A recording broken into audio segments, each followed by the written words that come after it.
اعوذ باللہ من الشیطان الرجیم بسم اللہ الرحمن الرحیم۔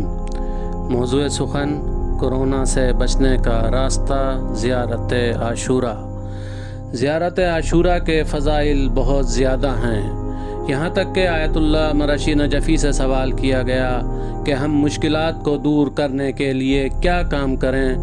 آپ نے جواب دیا زیارت عاشورہ۔ سائل نے پوچھا اس کے بعد؟ آپ نے جواب دیا زیارت عاشورہ۔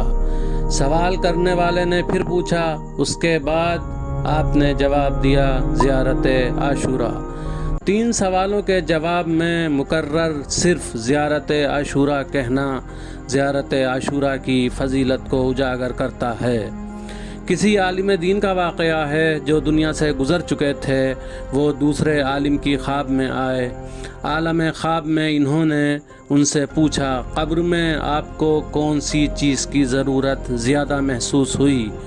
دنیا سے گزرے ہوئے عالم دین نے جواب دیا میری قبر میں میری سب سے زیادہ مدد زیارت عاشورہ نے کی، اور میں یہ حسرت کر رہا ہوں کہ کاش میں نے اپنے ہوش سے ہی زیارت عاشورہ شروع کر دی ہوتی۔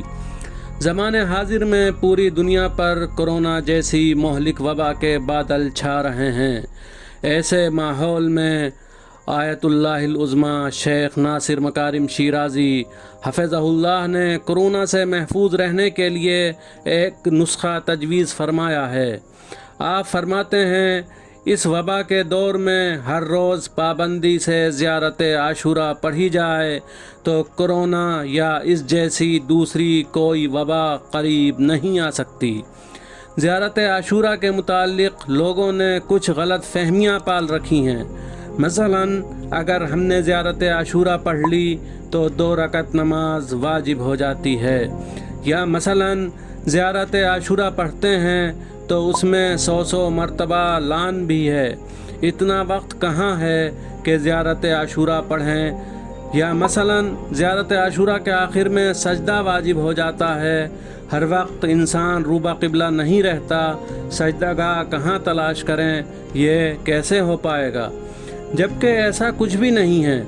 زیارت عاشورہ بغیر نماز کے بھی پڑھی جا سکتی ہے، نماز واجب نہیں ہے، لعن بھی 100 بار پڑھنا واجب نہیں، بلکہ اگر ایک دفعہ بھی پڑھ لی جائے تو کافی ہے۔